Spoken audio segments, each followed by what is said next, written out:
Welcome back to Digital Investment Summit. We'll now be moving forward to our next session. I'd like to call upon the moderator, Mr. Derek To, founder and CEO of WOB, for our third panel session today, which will be a pitching session from Malaysia's tech talent producers to showcase that Malaysia got talent. Over to you now, Mr. Derek.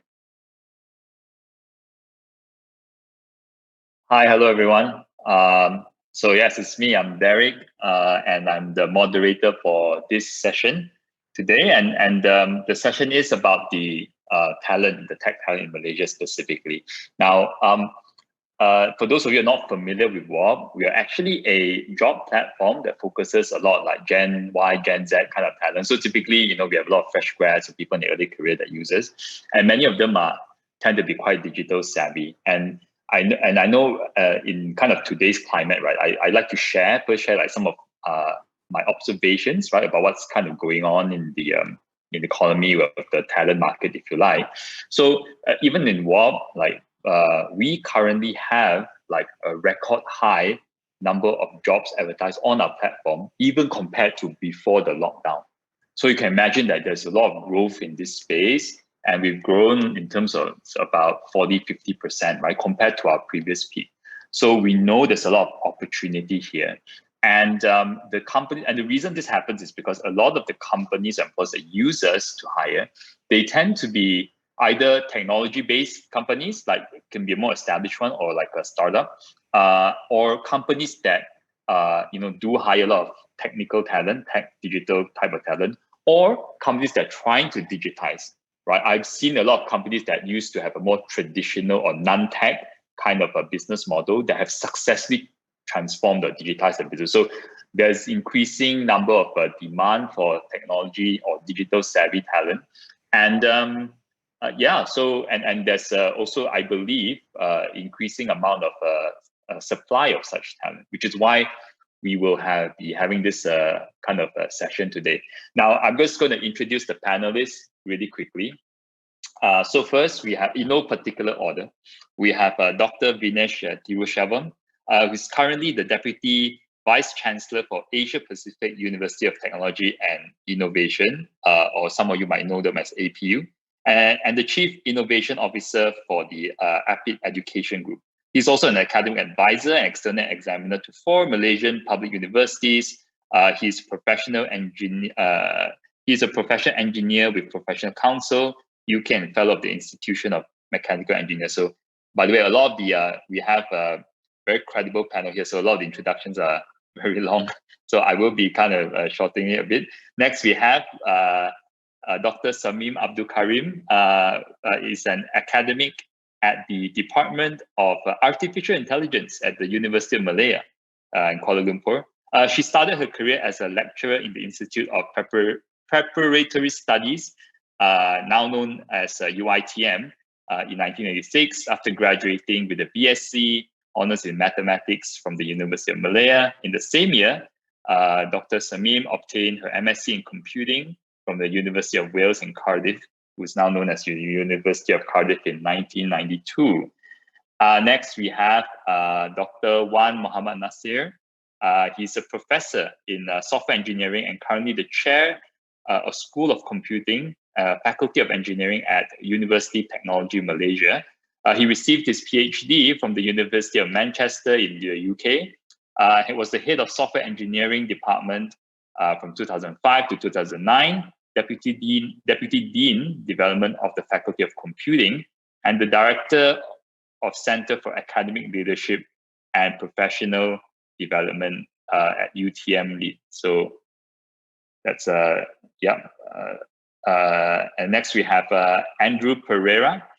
So Andrew is the Chief Commercial Officer of General Assembly Malaysia, a global leader in skills transformation. Andrew is a talent development and education expert with over 10 years of experience counseling 60 over organizations globally. At GA, he helps Malaysian public and private sector organizations articulate their people strategy to future-proof their workforces for the digital age. And next we have Dr. Ram Gopal Raj. Dr. Ram, so having had more than a decade of experience in academia, research and publication, as well as more than 20 years in software development. Dr. Ram currently oversees the curriculum of Redbeat Academy, or RBA, across all streams, along with building cutting-edge innovative products.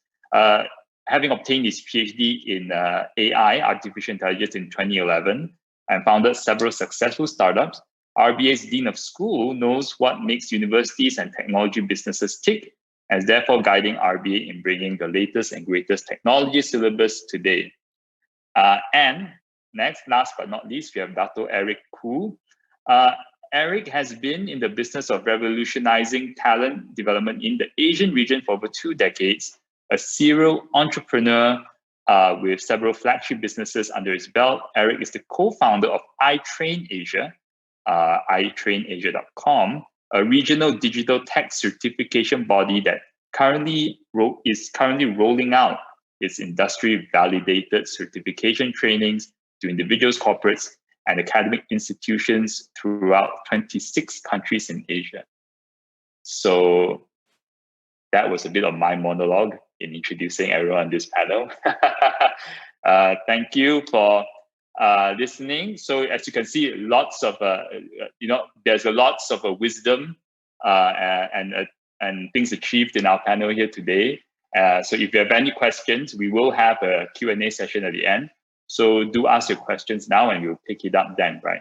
So this session is titled, "Hey, look, we have talent," and it's basically about how Malaysia. We believe we have a lot of the tech and digital talent currently.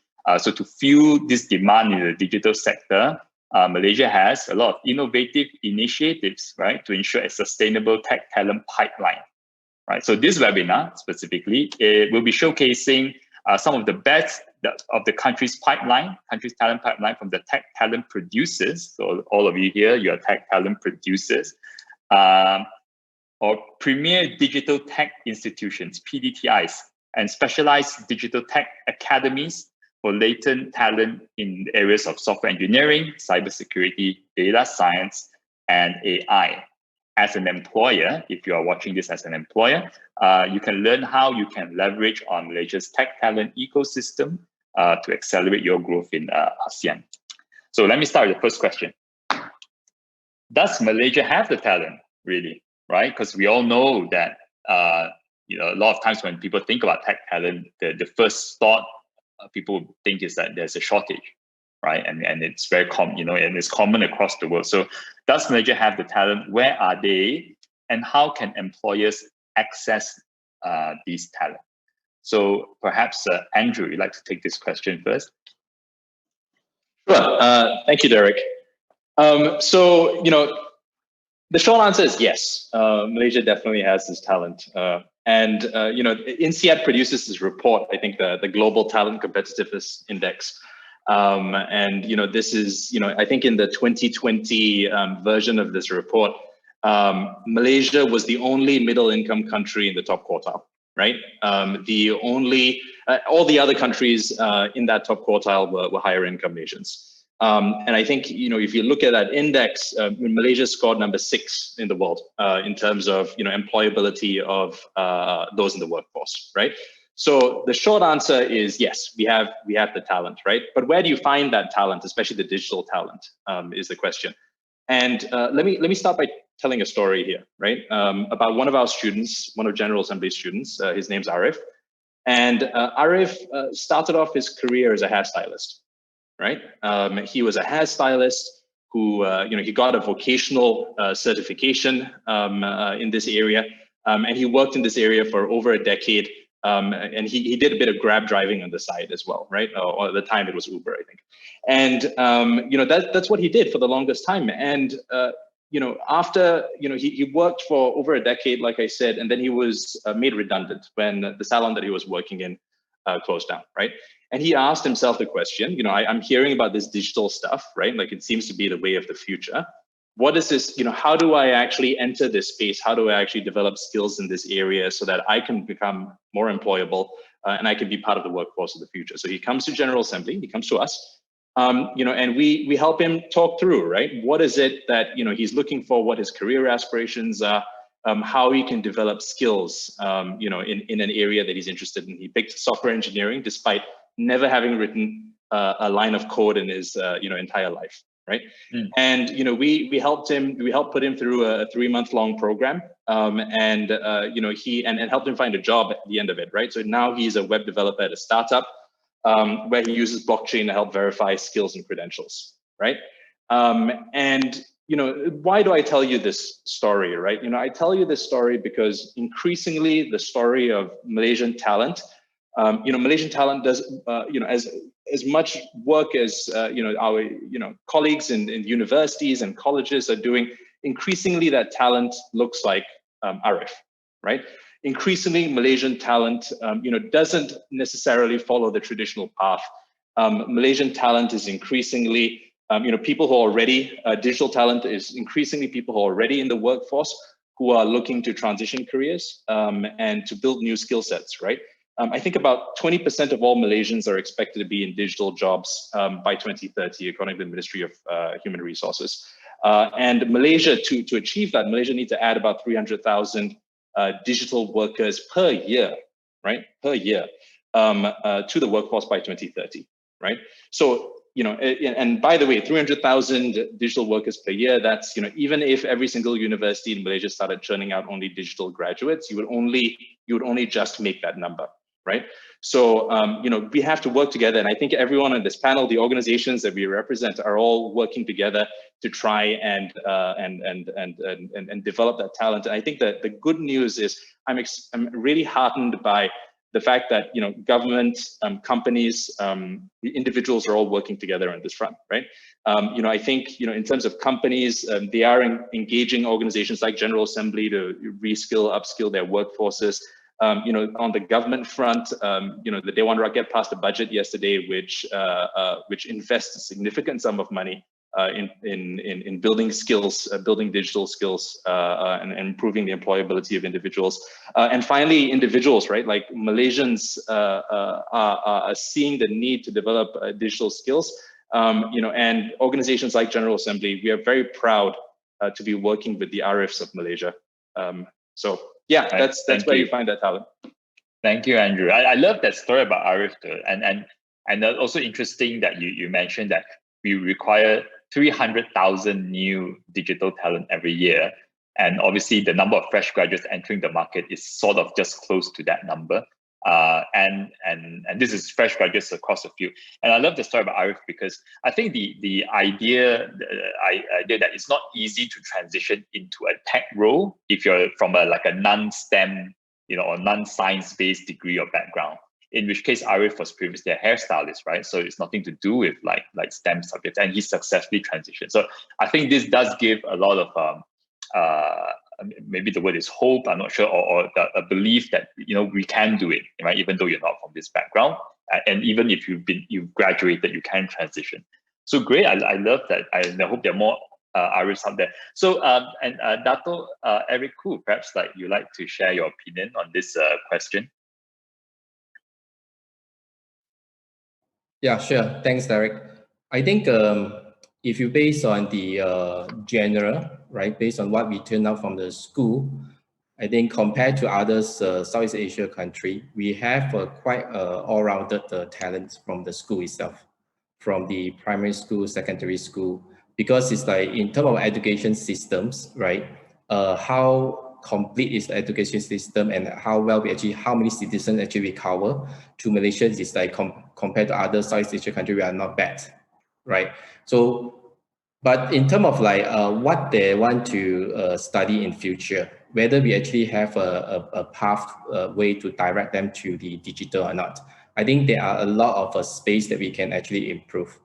So you see, a lot of countries, if you don't talk about Southeast Asia, they all like Malaysian talents because it's like we can speak multilingual.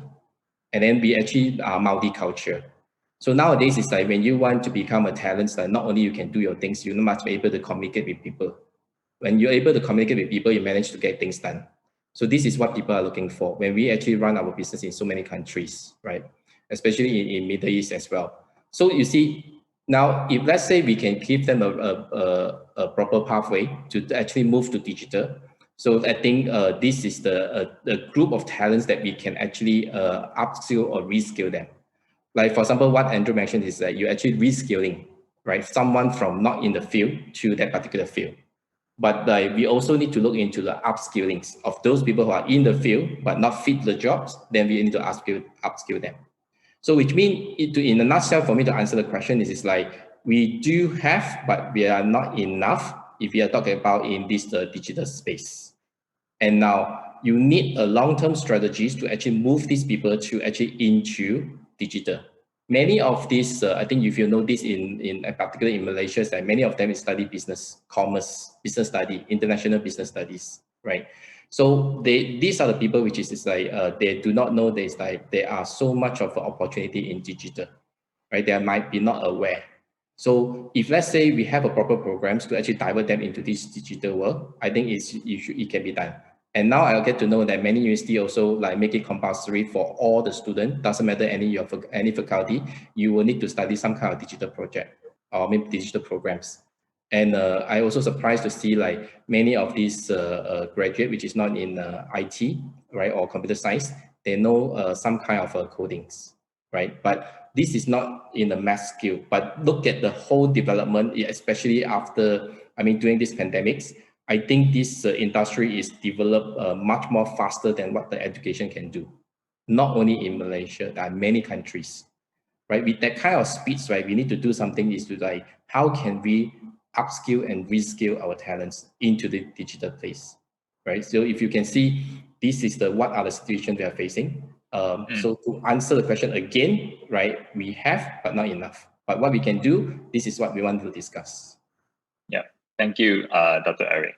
So, so the next question I have is, what can you describe the programs, right, that you have, and which specific areas? You know, for example, is it cybersecurity, data science, software development, etc.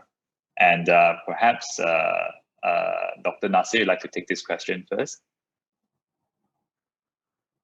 Thank you, Derek, for that questions. And then I also would like to thank the organizer for the opportunity given to me to participate in this panel session. So at UTM, School of Computing, digital talent development is our main business. So we offer 5 undergraduate programs in the Bachelor of Computer Science in the area of software engineering, computer network and security, graphics and multimedia software, data engineering, and bioinformatics. So on top of that, we also have 7 postgraduate programs in various areas. Actually, we work hard with industries to make sure that our students or graduates relevant to the industry. So we actually in the curriculum or the program developments also we start involved or get engaged with industry. And so we use programs that we follow the ASEAN or IEEE recommendation, and then also of the body of knowledge. So in the programs that we have, especially if I talk about software engineering program, just for your information, that's last year, our software engineering program is listed as a top 50, top 10 program, the most preferred by students in Malaysia. So there's a high demand for this program. And then also with a job also, we increased this year. Last year, I think about 75 to 80, but now this year, we increased the employability, graduate employability to 94%. So that is actually, I think, some of the reason is the support that we get from Embed and then also industries. We embed our curriculum with the professional certifications as suggested by industry. We have Cisco, Certified Network Administrator, CTFL, Certified Tester, Foundation Level, CPRE, etc.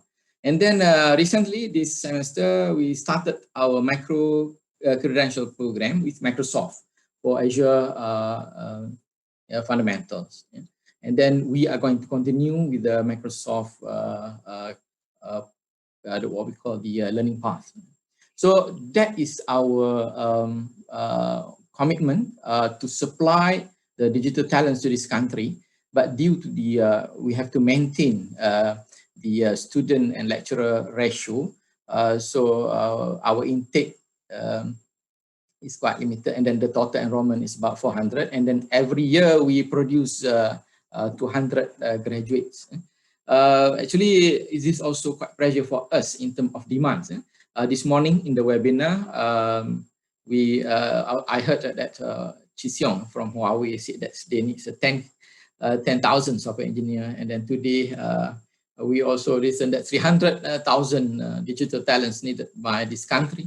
So that is quite pressure for us. Also, Embed also asked us to improve the intakes of digital data engineering students.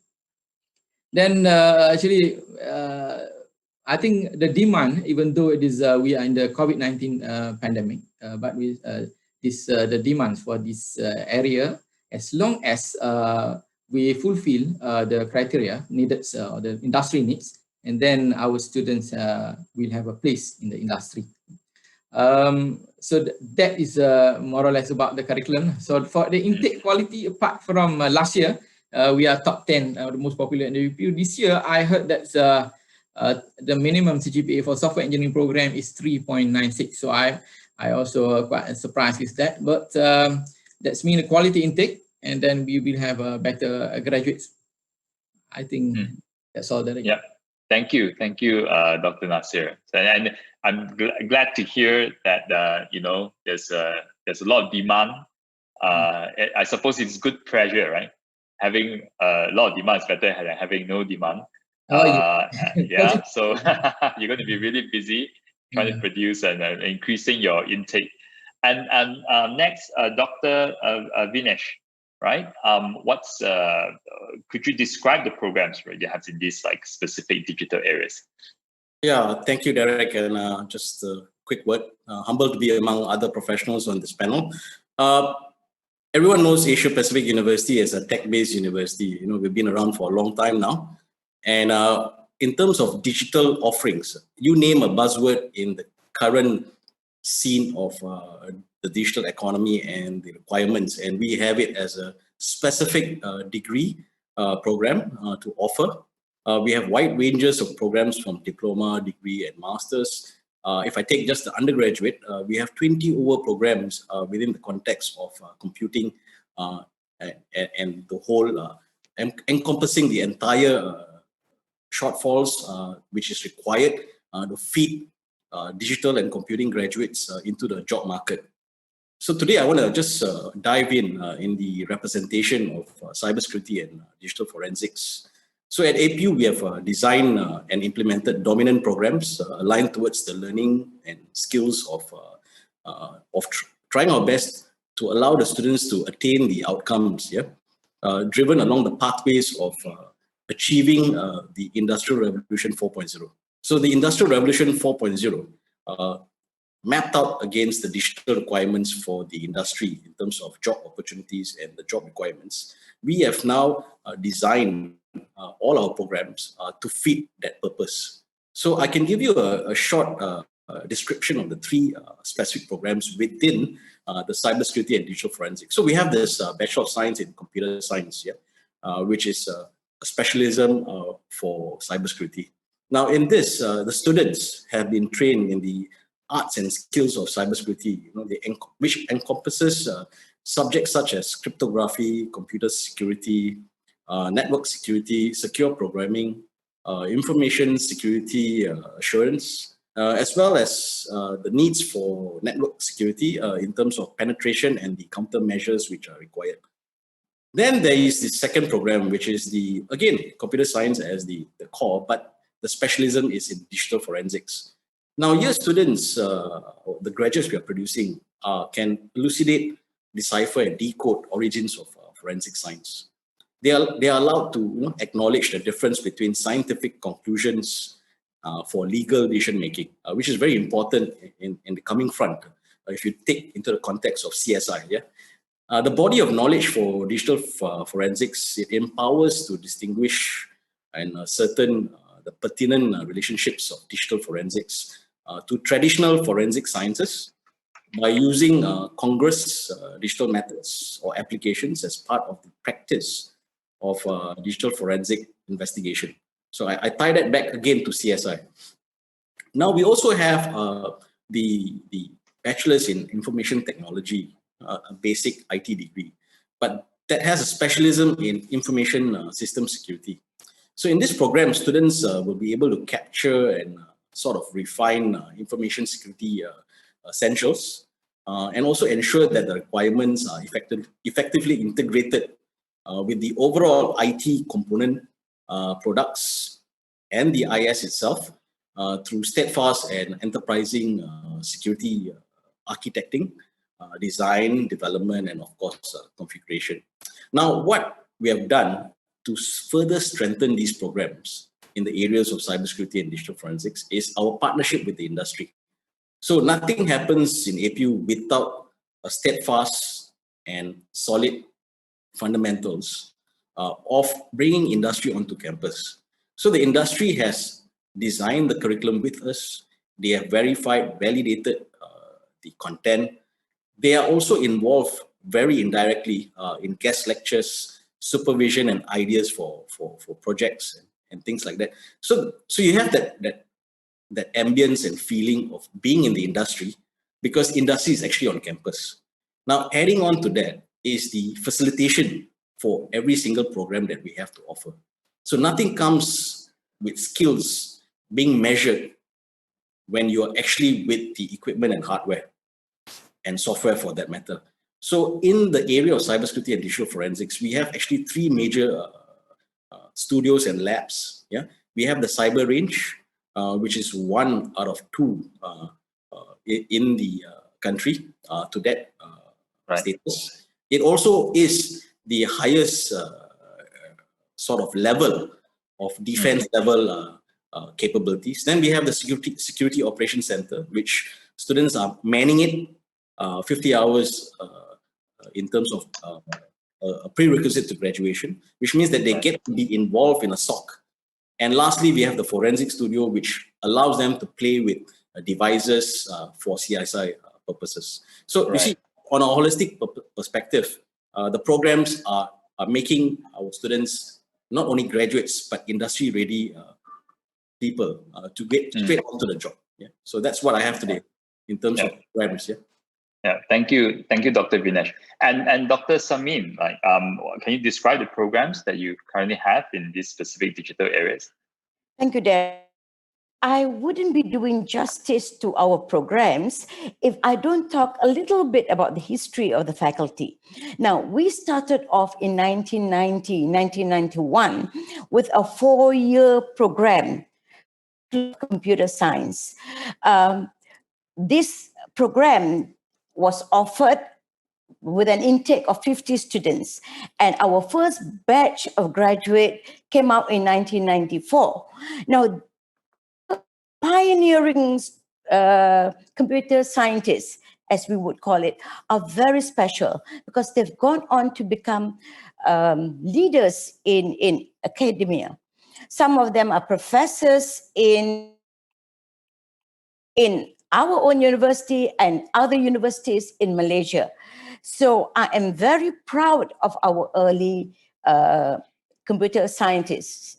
But in 1998, the computer science program underwent a drastic change, and it became a 3-year program, and we had specializations. Specializations that we had were artificial intelligence, information system, computer systems networking, and software engineering. That's where software developers and multimedia. Now, software developers, the objective of this software engineering program is to produce highly skilled in maintaining software solutions. And they apply principles and methodologies, standards to ensure software quality. Our programs are actually MQA. And like what Dr. Juan mentioned, we follow the ASEAN IEEE curriculum recommendations. We undergo curriculum review on a regular basis, and we work with our alumni as well as industry in order to produce what is required, the demands of the market at the moment. And proud to say that we have a bachelor in computer science, following a wide range of specialization, software engineering being one of them. Data science is a program that is new. We started offering it in 2019, 2020. That is at the bachelor's level. At the same time, we have a master's of data science, which started offering in 2017, 2020. If you talk about transitional programs, our master's program would be the ideal because they are offered after 6 p.m., 6 to 9 p.m. So they are catered for the working environment. And our Masters of Data Science actually take in students with all kinds of background. And if you talk about Industrial 4.0, we also have AI programs. And our AI program very popular. So is our software engineering program. So much so that we have an alternative channel to take in students for these programs. And as our programs have been ranked. I don't like to talk about ranking, but I think in this business, we've got no choice but talk about ranking. We are top 80 we are number 6 in Asia and number 1 in Malaysia. And this is not what we say ourselves, but what has been mentioned by the ranking system. As earlier, we also have incorporated other requirements into our programs, such as Cisco. We work together with Cisco in order to embed the curriculum in CCNA, but of course they will have to take the exam on their own.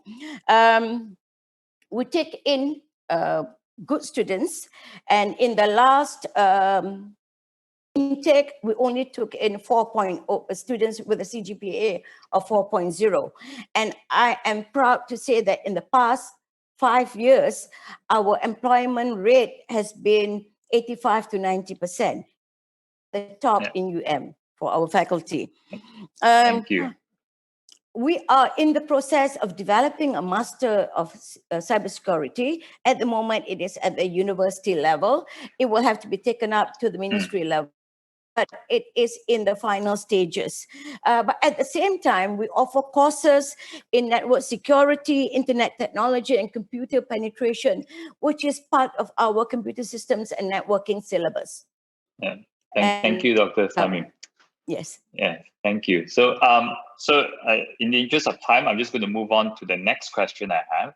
I think we have about 25 minutes left. So I want to, as much as possible, leave time for Q&A at the end, because I believe some questions are coming in. So the next question I have is, in your opinion, what makes Malaysian talent stand out compared to other countries in this region? Like, is there any particular talent success story that you have that you're particularly proud of? Perhaps Dr. Ram, you can take this question. Thanks, Derek.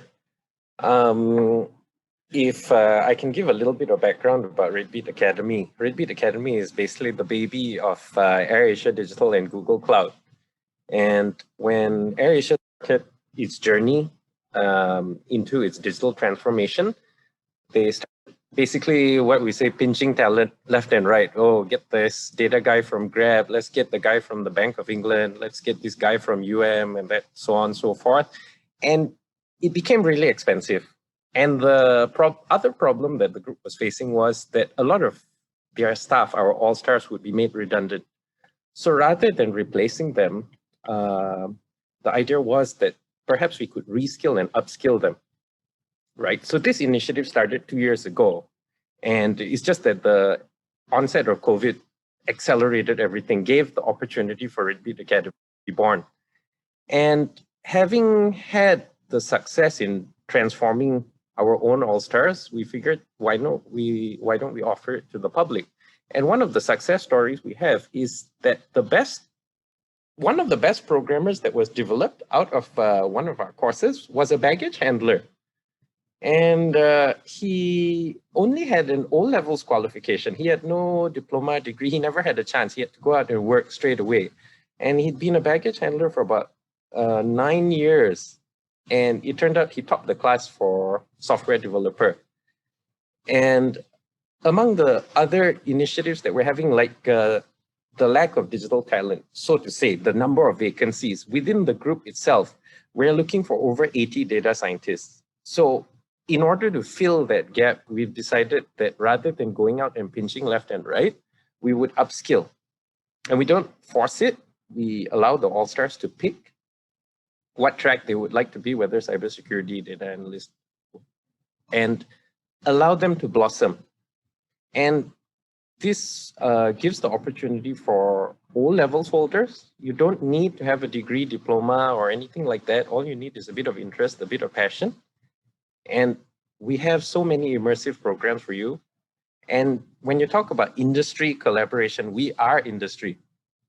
We literally are the industry. So a bit opposite of what Dr. Vinesh said, we are not bringing industry to the campus. We decided to build a campus within our industry. And so we have a little bit of something for everyone. The curriculum was designed by our software engineers, by the head of data, by the CTOs from the various organizations within the group, and of course with help from Google, who have been instrumental in the formation of this academy. Sky's the limit. That's my short answer. Great, thank you, Dr. Ram. And Dr. Sameem, in your opinion, what makes Malaysian talent stand out compared to other countries in this region? I believe you're muted. Sorry. What makes us special is we have students from all kinds of background, from all kinds of ethnicity.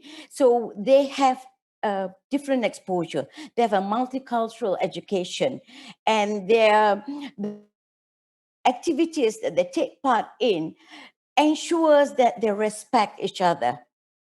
And we don't tolerate discrimination at any level in the university, and the students are aware. So having respected this, they learn to live within this multi-ethnicity, multicultural, different background kind of environment in the university.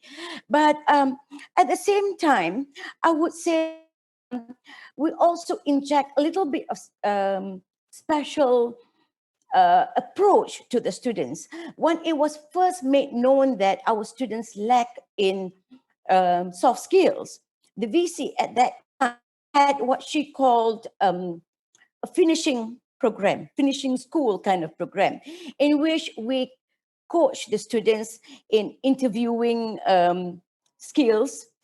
We give them exposure on communication. We give them thinking communication skills. And at the same time, we also gave them, at that time, professional grooming. Some students may have what it takes to be hired, but they don't portray that kind of image. So it was, to a certain extent, it helped the students. But now, in our faculty, we have a compulsory communication and thinking program, a course, which we affectionately call K2B2. And this helps the students in presentation, in presentation skills, and so on. All these add value to our programs, I believe. I strongly believe in that. And this is reflected in our employment rate. I will mention it again because I'm very proud of it. Our employment rate for the past few years has been from 85% to 90%. And our students also get jobs over the world. Our international students go back to their own countries and work, but at the same time, some students go to New Zealand, Australia, Switzerland, Europe. I personally have students who is a professor in Imperial College. I have a student, my own student, who is working in Switzerland and in the US. So I would say our talent, our curriculum is worldwide, and our talents are also recognized as such. And on a personal level, I am proud to say that one of our panelists here, student, maybe he can help introduce himself. Right. Oh, wow. Okay. That's very interesting. Right. Yeah. Sorry. So actually, we have about 17 minutes left. So I want to go into Q&A very soon. And the next question is quite popular, actually. So I'll try to keep the answers to about a minute or so. How do industries/companies play a part in the program, right, at where you are right now? How do industries or companies play a part in the program? Perhaps Andrew, would you like to take this question first? Yeah, sure. So I think, okay, I'll try and keep it short. I think one of the things that we work together with companies to do, because in addition to running programs that help build the capabilities of individuals, to prepare for the workforce of the future, we also work together with organizations to help them understand what their workforces are going to look like in the future, right? And plan for that. And I'll give you an example. We worked most recently, or just a few weeks ago, actually, we completed an exercise, or we did an exercise with the EPF to define what their organization would look like come 2030, right? And so, we help them envision what their future state organizations look like, but we also help them invest in their own workforces, right? So, as Ram was mentioning just now, I think a lot of organizations are increasingly seeing the importance of upskilling and reskilling individuals within their own organizations. We produced a white paper on this, over the past year. It's about 6 times cheaper for you to actually build skills internally than to recruit talent externally, right? And it's also just more effective, right? Because you're investing in your own people. They have institutional knowledge. You're building a pool of talent, internally. And we've been working with international organizations like Bloomberg, The Guardian, and also lots of companies in Malaysia to identify potential within the organization, and to help them evaluate, right, not just the current skills of individuals, but to identify their potential to learn new skills. Right, because a lot of conventional methodologies, you look at someone's degree certificate, or you look at the experience that someone has in a particular area, as opposed to evaluating their potential to develop new skills and to thrive in those new areas, right? And that's something we at General Assembly work together with employers to do.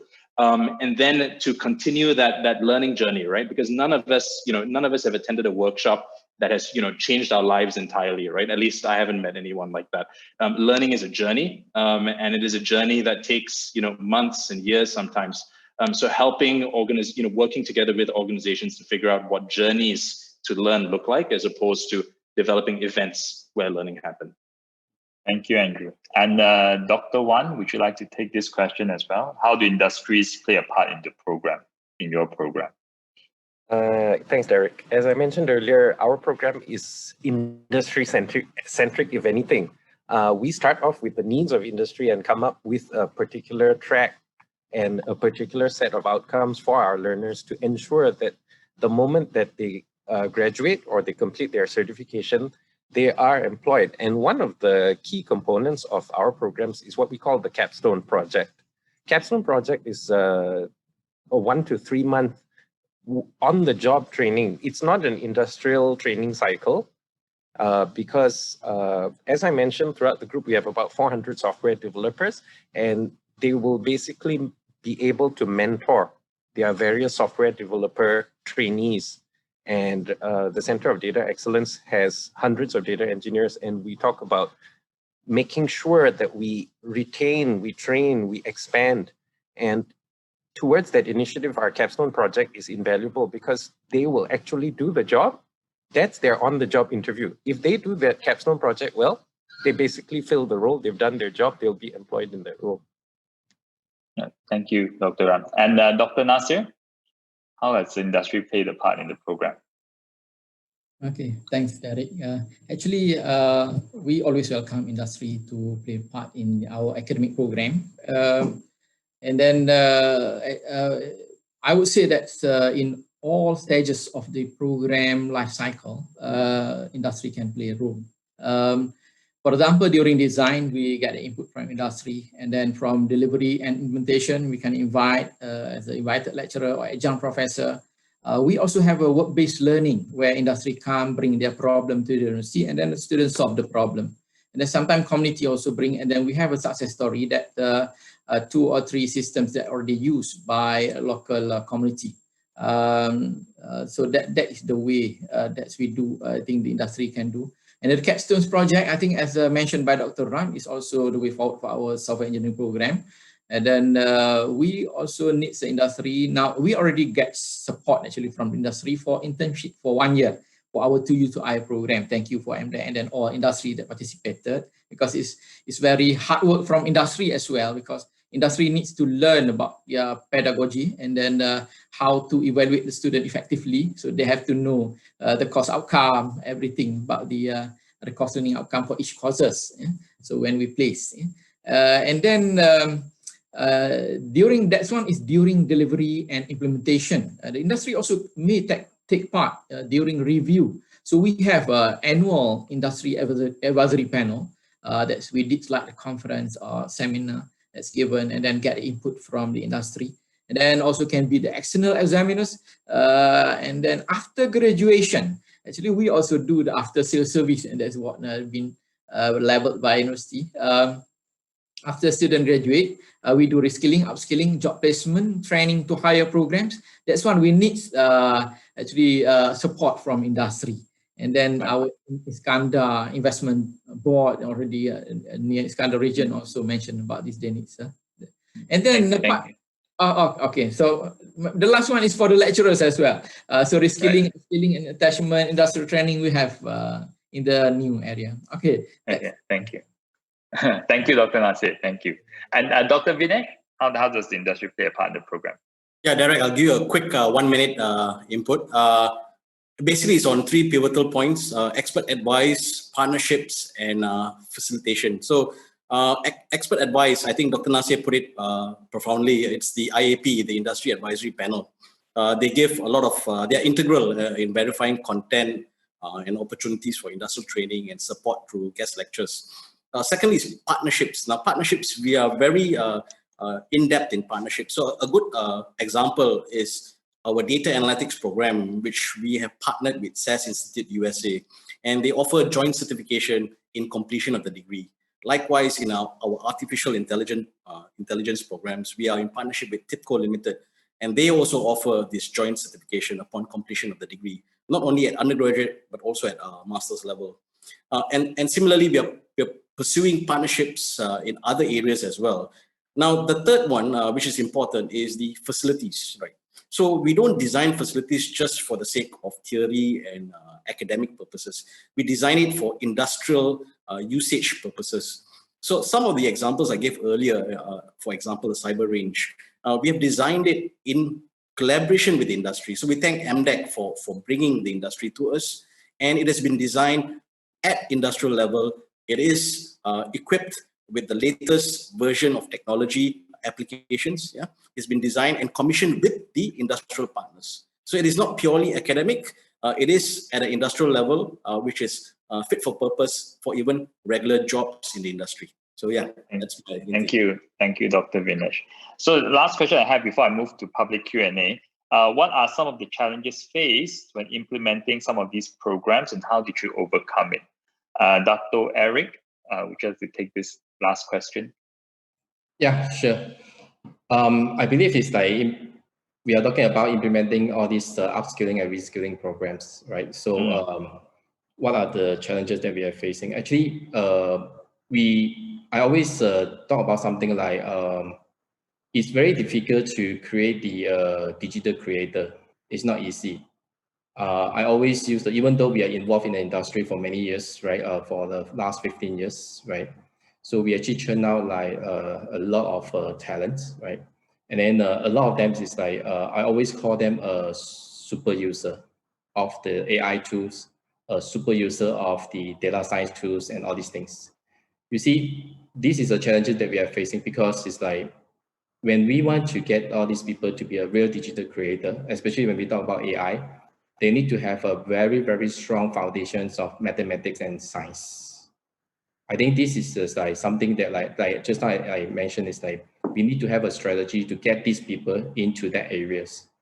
Or else at the end of the day, actually it's very easy to identify is like how many apps we have in the phone, which is like developed by Malaysians. And we do have talents, but the thing is like, if they do not have a strong foundations, right? So at the end of the day, it's like no matter how many upskill, reskilling, they can use all the tools we give to them, but you ask them to solve a problem, a world problems, a desperate problem, a pandemic problems, right? So they need algorithms to solve all these things. They need mathematics, they need to understand the science. So if you ask me on all these upskilling, reskilling problems, the biggest challenge that we face is like, we can retrain, upskill anyone, but what is the objective to do that? If you want them to just become a worker, no problem. Because many of the tools around, now you can get things done very fast. But if you want them to become a creator, a digital creator, a problem solver, then we do need these people to have a very strong and science background. Now, why I say so is like, you can actually compare to our kids and compare to other countries. Where is our PISA score? Right? So there are many countries which is like they have a lot of software solutions which has been created or hardware solution has been created. You can actually trace their history is like their science and maths is very strong. So if you ask me, this is one of the biggest challenges if you talk about the pipeline itself. Yeah. Okay. Thank you, Dr. Eric. So we've actually lots of questions from the public, and unfortunately we can't take everything. So we have about 6 minutes left. So I'm going to try to see if we can squeeze in two. First one, we often talk about fresh graduates and degree holders. How about those who don't have the requirements, but they have the skills and perform better than those fresh graduates? What are the opportunities given to these people? Andrew, would you like to take that first? Yeah, sure. It's a great question because I think, you know, there's only so much you can tell from someone's CV, right? Whether or not they have the skills and capabilities necessary to do a job. And I think one of the benefits, at least, you know, in General Assembly, one of the benefits that we have of, you know, having, helped hundreds of thousands of people around the world develop these skills is that we've actually developed assessments that allow us to identify, to actually quantify and benchmark the skills that individuals have in specific digital disciplines, right? And the great benefit of that, and by the way, our assessments are all open book. You can Google anything you want because knowledge is cheap in today's world, right? What is more important is the application of skills, right? So all these assessments are actually problems that are given to you, and you can Google all the jargon you want. But ultimately, how do you apply the knowledge that you have and the skills that you have to solve those problems, right? And that allows us to actually quantify and benchmark the performance of individuals across, whether it's digital marketing, data science, data analytics, you name it. We are able to tell, okay, how does this individual perform relative to the international database that we have? How does this person perform relative to other people in this particular industry? How does this person perform to other employees in the Malaysian market, right? And when you take the guesswork out of it and you add real numbers and data to help you understand people's skills, that takes some of the guesswork out of it, and you really get the most qualified candidates as opposed to the ones who write the best CVs. Thank you, Andrew. And Dr. Ran, what was your opinion on this question?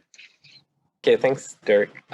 Basically, we see that everyone should have an opportunity to expand their horizons in whatever field that they see fit or whatever passion that they have. All right. And in keeping with that, we believe it all starts with the culture. Even before we perform a skills assessment or anything like that, we try to inculcate a culture across the group, across our learners, any participants at Redbeat Academy. And remember, AirAsia, we want everyone to fly, and at RBA, we want anyone to get gainful education, something that makes it useful to them in a minimum of time. Because time is your greatest investment. And when we talk about skills assessment, we want to ensure that whatever we impart, the learning is hands-on, that the certifications are recognized by whichever industry that these individuals want to pursue their futures in, and of course that they gain the sufficient mastery that they will prosper in those industries in future. Yes, thank you, Dr. Ram. Our next question we have is, how do you embed entrepreneurial spirit among tech students? That's an interesting question. How do you embed entrepreneurial spirit among tech students? I wonder if you have an opinion, Dr. Eric, since you run your own academy. Well, you see, we are trying to building a digital skill ecosystem in Asia. So we actually provide a pathway for kids, right? We have coding class for kids and STEAM class for kids, all the way to school level, youth, and then graduates as well as working professional. Now, not every one of them which is come to our program is like they want to end up with a career, right? So that's why we built our own tech accelerator, which is called 1337. So what this thing does is like we actually like advocate entrepreneurship mindsets, right? If those people who actually don't want a career, they can go into that particular program or track. So we do have programs to accelerate them or to help them into their entrepreneurships. But of course, it's like if you talk about the younger kids program, like now actually when we actually teach the kids coding itself, of course for the bigger kids, which is like in the secondary school, our program actually blended into something what we call it, how do you monetize it?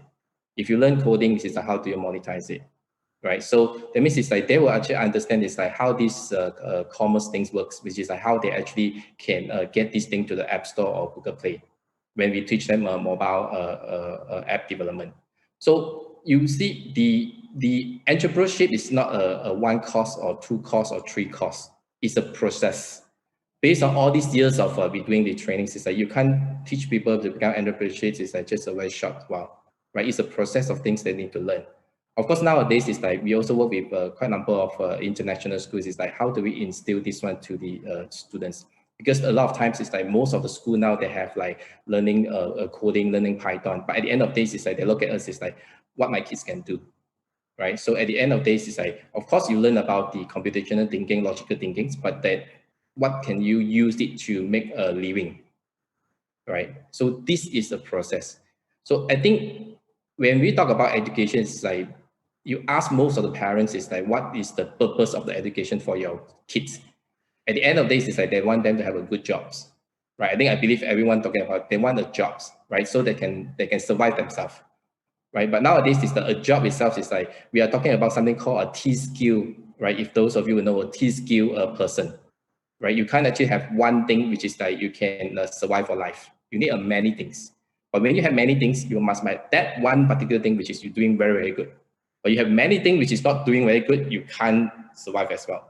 But you have need the T skill means it's like many knowledge and skill, and one of them is very, very deep that you need to do. And like just like I mentioned, it's like the deep one, if you are really, really a software developer, you really need to be good in mathematics and science because you are helping people to solve problems by using algorithms. Right. Thank you, Dr. Eric.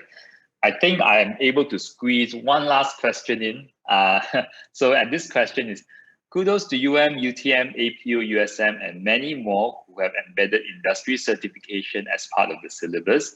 Graduates today are generally deemed as not industry ready, and university syllabus is considered outdated. Why do we still hear graduates today finding it difficult to get employed? Perhaps Dr. Nasir, you'd like to take this question? Okay, thank you, Derek. Actually, it is hard for me to answer this question without enough data because we don't know which group actually don't have the problem unless we do the good survey. But I try to predict what is happening there based on the experience of doing the intervention program at our university for those who cannot get a job. after we investigate, some of them actually need a break, don't want to move out from hometown, for example. So that there is some reason. So before intervention program, we have about 70 to 80% employability rate, and then later we can get moved to 98%.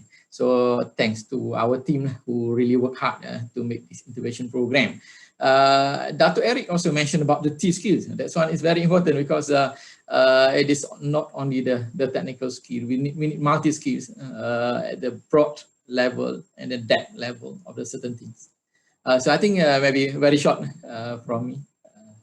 Thanks. Okay, thank you, Dr. Nasir. So I'm just gonna thank you to the panelists today. I would like to kind of summarize our conversation today. From what I gather listening to all your stories is that there is a sense that there is a very big push currently, even at the government level, to produce more technical and digital talent.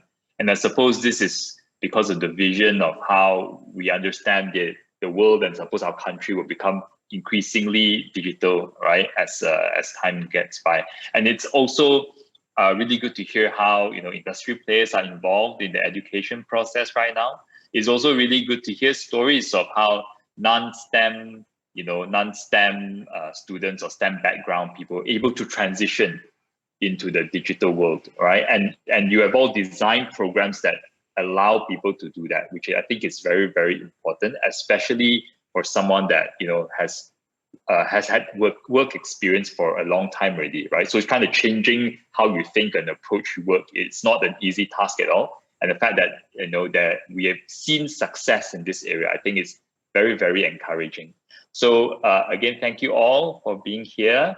And and I wish everyone here very much success in what you do. For anyone who's watching this, if you have any other questions for them, I imagine you could find them on LinkedIn or perhaps any other way, connect with them and to send them questions over there. So thank you all for watching. Thank you, everyone.